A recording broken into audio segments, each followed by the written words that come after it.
బయటపడతాడంటావా?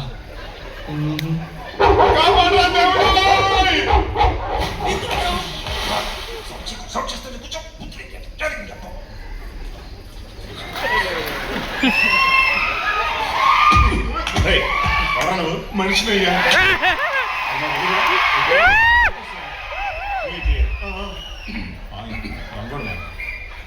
ఎందుకు వచ్చావురా?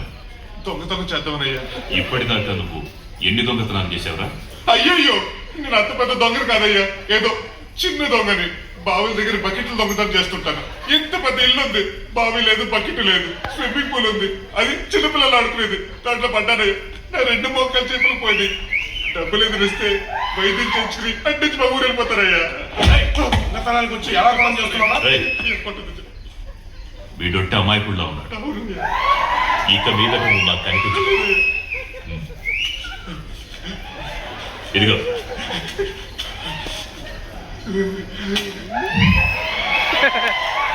నాకేంటో నరసింహారెడ్డి గారు చాలా మంచివాడు అనిపిస్తున్నాడు రా. మనం అరసుగా కష్టపడి రిస్క్ తీసుకుంటాం అనిపిస్తుంది. మన పద్ధతి ప్రకారం వెళ్ళి అడిగితే ఇదిగో నాకు 100 రూపాయలు ఇచ్చినట్టు వాళ్ళ అమ్మాయిని మనవాడికి ఇచ్చి పెళ్లి చేసేసి హనీమూన్ పంపించేస్తాడు. పంపిస్తాడు. మీరు ఇక్కడికి ఎందుకు వచ్చారో తెలిస్తే మీ తలకాయలు నరికేసి మీ ఇంటికి కొరియర్లో పార్సల్ పంపిస్తాడు. నువ్వు రాలేదు కదా, మరి ఎందుకు మాట్లాడుతున్నావు? రాకుండా నాకు ఇక్కడ వచ్చి కారిపోయింది. అక్కడ దొరికేసామని తెలియగానే నాకు ఇక్కడ ప్రాణం పోయినట్టు అయిపోయిందిరా. నేనంటే నీకు ఎంత ప్రేమరా? నాకు ప్రేమేంట్రా? నువ్వేనా పెద్ద ఫిగరవా? నువ్వు ఇరుక్కోవడంతో పాటు నన్ను కూడా యాక్టింగ్ చేస్తావేమో అంటరా. నీ అంతటి నువ్వే ఇరుక్కుంటావు. అసలు నేనే తీసుకుంటాను రా. నాకు ఇంకోవాల్సిన అవసరం ఏంటి? అసలు నాకు తిరిగి సంబంధం ఏంటి? అదేం మాట్లాడుతుంటే అర్థమవుతుందా? రేయ్ అసలు ఈ ప్రాబ్లమ్స్ అని నీ వల్లేరా. నువ్వు అసలు మాట్లాడించి కర్ణ ప్రభు నాన్న ప్రాణాలతో సెలగాటాలు వద్దురా. దయచేసి ఈ విషయం ఇక్కడితో వదిలేసి వెళ్ళిపోండిరా. మన అందరికీ మంచిదిరా.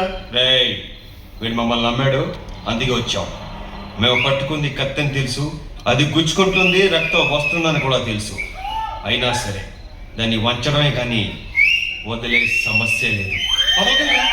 వదలకండి కానీ నన్ను వదిలేండిరా. రే నానే సరే కానీ